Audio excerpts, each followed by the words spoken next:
Bismillahirrahmanirrahim. Hello. Welcome to the vocabulary lesson for emotional mastery 2. ज़ख़ीरा अल्फाज में जो कि इमोशनल मैस्टरी 2 के लिए है उसमें आपको खुशामदीद. Let's get started. आइए शुरू करते हैं. Now are you smiling? क्या अभी आप मुस्कुरा रहे हैं? Is your posture strong? क्या आपकी जिस्म की हालत मजबूत है? Are your shoulder back? क्या आपके कंधे पीछे जानिब हैं? Is your head up? क्या आपका सर ऊपर है? Are you moving? क्या आप हरकत कर रहे हैं? You should be? आपको करनी चाहिए. Get in strong peak emotional state. एहसास के बुलंद दर्जे पे पहुँचें. राइट नाउ, अभी. बिफोर वी बिगिन, इससे पहले कि हम शुरू करें. Okay, let's start. आइए शुरू करते हैं. एक्विजिशन. द वर्ड एक्विजिशन, लफ्ज़ acquisition. I talk about the language acquisition. मैं लैंग्वेज एक्विजिशन के बारे में बात करता हूँ. एक्विजिशन मीन्स, एक्विजिशन का मतलब है to get something and keep it. किसी चीज़ को हासिल करके उससे को अपने पास रखना. So the get and keep, बस हासिल करना और रखना. सो लैंग्वेज एक्विजिशन मीन्स, बस लैंग्वेज एक्विजिशन का मतलब है यू गेट लैंग्वेज, आप ज़ुबान हासिल करते हैं. इन अदर वर्ड्स, दूसरे अल्फाज में, यू लर्न इट, आप इसको सीखते हैं. यू गेट इट, आप इसको समझते हैं. एंड यू कीप इट, फिर आप इसको अपने पास रखते हैं. सो द आइडिया, बस नज़रिया, इज़ दैट, वो ये है कि यू डोंट लूज़ इट, कि आपको फिर ये नहीं भूलती. एंड समटाइम्स, और बाज़ औक़ात, some teachers talk about language learning. बाज़ औक़ात बाज़ असातिज़ा ज़ुबान सीखने के बारे में बात करते हैं. एंड लैंग्वेज एक्विजिशन, और ज़ुबान के हसूल के बारे में. And the idea is that, और नज़रिया ये है कि लर्निंग इज़ मोर टेम्पररी, सीखना आर्जी है. फॉर एग्ज़ाम्पल, मिसाल के तौर पर, इन स्कूलों में, फॉर अ टेस्ट के लिए, यू लर्न इंग्लिश, आप इंग्लिश याद करते हैं. यू टेक द टेस्ट, आप फिर टेस्ट देते हैं. देन फिर यू फॉरगेट इट, आप इसको भूल जाते हैं. दैट्स लैंग्वेज लर्निंग, इसको ज़ुबान का सीखना कहते हैं. Language acquisition means, language acquisition का मतलब है यू गेट द इंग्लिश, आप इंग्लिश को समझते हैं. यू कीप इट, आप इसको रखते हैं. यू नेवर फॉरगेट इट, फिर आप इसको कभी नहीं भूलते. So acquisition, to get and keep something. बस एक्विजिशन का मतलब है किसी चीज़ को सीख कर अपने पास रखना. इन अदर वर्ड, दूसरा लफ्ज़ वी यूज़, हम इस्तेमाल करते हैं इन दिस लेसन, इस सबक में, इज़ एंग्जाइटी. वो है anxiety. Anxiety, anxiety is nervousness. Anxiety nervousness को कहते हैं, जिसका मतलब है परेशानी. और अ फीलिंग ऑफ स्ट्रेस, या दबाव वाले एहसासात या जज्बात. सो एंग्जाइटी, बस anxiety, a feeling of nervousness, परेशानी के एहसासात, और फीलिंग ऑफ स्ट्रेस, या दबाव के एहसासात. एंग्जाइटी, इट्स द फीलिंग, ये एहसासात हैं. इट्स अ नाउन, ये एक इसम है, एक नाम है. Now the adjective is anxious, और इसमें सिफत इसका बनेगा anxious. So you might say, बस आप कह सकते हैं आई एम एंशियस और आई फील एंशियस, कि मैं एंशियस हूँ या मैं एंशियस महसूस कर रहा हूँ, यानी परेशानी महसूस कर रहा हूँ. इट मीन्स, इसका मतलब आई फील वरीड, कि मैं परेशान हूँ. आई फील नर्वस, कि मैं परेशान हूँ. आई फील स्ट्रेस, कि मैं दबाव का शिकार हूँ. I feel anxious. So anxiety is the noun, बस एंग्जाइटी जो है वो इसम है, नाम है. एंशियस इज़ द एडजेक्टिव, और ग्रामर की इस्तिलाह में एंशियस जो है वो उसका इसमें सफ़त बनता है. और नेक्स्ट वर्ड विविडली, हमारा दूसरा लफ्ज़ विविडली है. आई से इमेजिन योर फ्यूचर विविडली, मैं कहता हूँ कि अपना मुस्तकबिल वाज़े तौर पर तस्वर में देखें. इमेजिन, तस्वर में देखें, फ़र्ज़ करें. योर गोल विविडली, अपने मकसद को वाज़े. Vividly means clearly. विविडली का लफ्ज़ मतलब है वाज़े, कलरफुली, रंगीन. इट हैज़ दिस आइडिया, इसमें ये नज़रिया मौजूद है, ऑफ वेरी पावरफुली, कि बहुत ज़्यादा ताकतवर बनने का. राइट, ठीक है. You can imagine your future, आप अपने मुस्तकबिल को तस्वर में देख सकते हैं. लेट्स से, आइए कहते हैं, imagine your speaking English very well, अपने आप को तस्वर में देखें कि आप इंग्लिश बहुत अच्छे तरीके से बोल रहे हैं. May be the picture is kind of small and dark, हो सकता है कि जो तस्वीर आप अपने ज़हन में देखें वो छोटी और तारीक हो, नॉट क्लियर, वाज़े ना हो.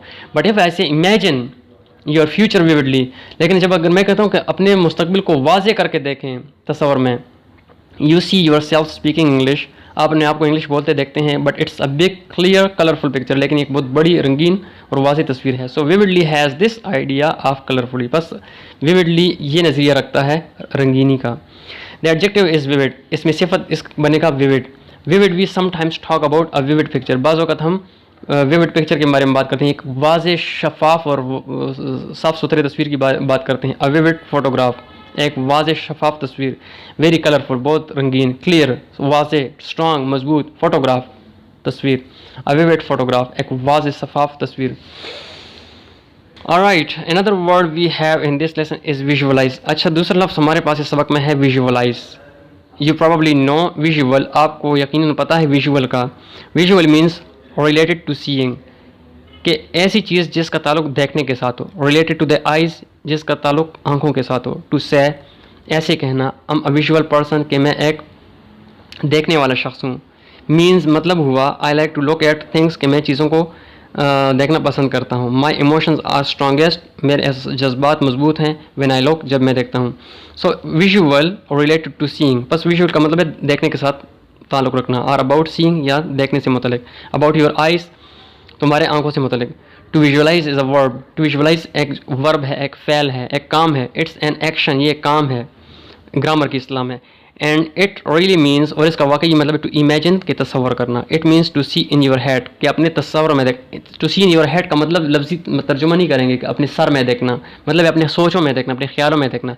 सो विजुअलाइज योर फ्यूचर, बस अपने मुस्तकबिल को देखना तस्वर में। Means see your future in your head, कि अपने मुस्तकबिल को आपके अपने ख्यालात में देखना। आई कैन से, मैं कह सकता हूँ विजुअलाइज अब हैमबर्गर राइट नाउ, कि अभी तस्वर में बर्गर के बारे में सोचें। It means see a hamburger in your head, इसका मतलब हुआ कि आप तस्वर में बर्गर को देखते हैं, विजुअलाइज करते हैं, विजुअलाइज करते हैं। विजुअलाइज का मतलब तस्वर में देखना। Another word we have in this lesson, दूसरा लफ्ज़ हमारे पास इस सबक में है, इज़ कम्प्रीहेंशन। कम्प्रीहेंशन अक्सर सवालों, जब छठी क्लास से लेकर 8वीं तक आपने देखा होगा, जब सबक ख़त्म होते तो मशक में सवालों के ऊपर कम्प्रीहेंशन लिखे हुए होते हैं। कम्प्रीहेंशन का लफ्ज़ी मतलब समझना, understanding. I talk about listening comprehension, मैं सुनने के कम्प्रीहेंशन या सुनने के समझने के बारे में बात करता हूँ। सो कम्प्रीहेंशन मीन्स अंडरस्टैंडिंग। कम्प्रीहेंशन का लफ्ज़ी मतलब है समझना, वेरी सिंपल, बहुत आम सी अगर हम बात करें तो समझना। सो लिसनिंग कम्प्रीहेंशन मीन्स, बस लिसनिंग कम्प्रीहेंशन का मतलब लिसनिंग अंडरस्टैंडिंग, कि सुनकर समझना। इट मीन्स यू अंडरस्टैंड, इसका मतलब है कि आप समझते हैं व्हाट्स हैपनिंग, कि क्या हो रहा है। The verb is to comprehend, और ग्रामर की इस्लाह में इसका जो वर्ब बनेगा, जो काम बनेगा, वो कम्प्रीहेंड होगा। I can comprehend the story, कि मैं कहानी समझ गया। आई अंडरस्टूड, मैं समझ गया द स्टोरी, कहानी को। सो व्हाट्स द डिफरेंस, बस क्या फ़र्क है अंडरस्टैंड एंड कम्प्रीहेंड, अंडरस्टैंड और कम्प्रीहेंड में। Well comprehend is really more formal. Comprehend जो है वो बहुत आम इस्तेमाल होने वाला लफ्ज़ है। It sounds a little more intellectual, ये थोड़ा सा जहानत वाला मैनी रखता है, और समथिंग या कोई और। अंडरस्टैंड इज़ मोर कॉमन, जबकि अंडरस्टैंड जो है वो ज़्यादा आम है। Okay, our next word is ultimate. Ultimately, हमारा दूसरा लफ्ज़ है अल्टीमेटली। अल्टीमेटली और अल्टीमेट, अल्टीमेटली या ultimate.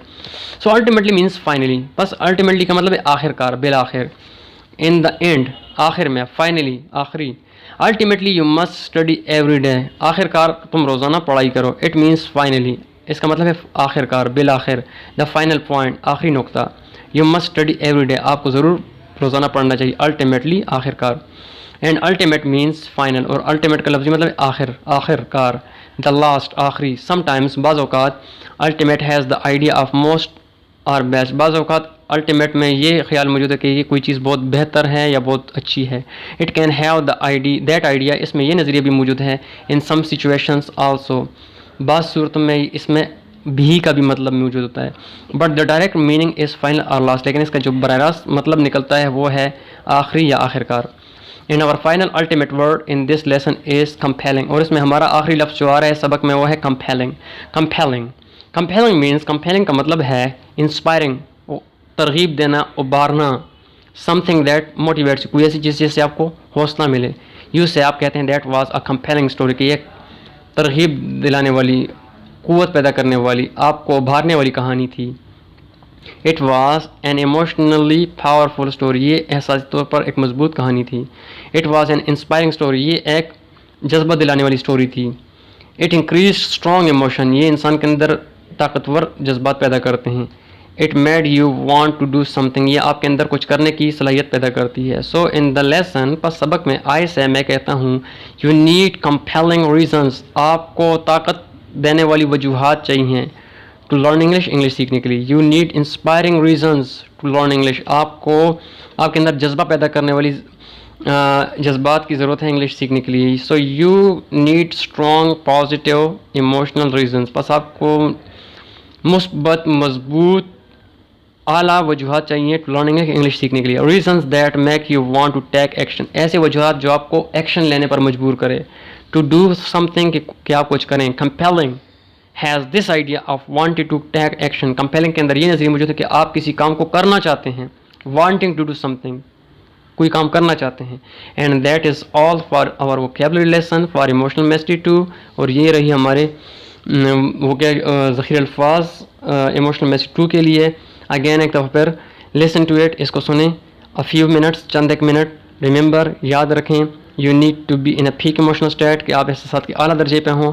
If you get tired, अगर आप थक जाएं, एनी टाइम, किसी भी वक्त, एनी लेसन, किसी भी सबक में, फास्ट, इसको रोक दें। चेंज योर फास्चर, अपने जिस्म की हालत तब्दील करें। ब्रीथ डीपली, लंबी सांसें लें, गहरी सांसें लें। स्माइल, मुस्कुराएं। एंड मूव, और हरकत करें। ओके, ठीक है। I will see you for the mini story. Mini story के लिए फिर मिलते हैं।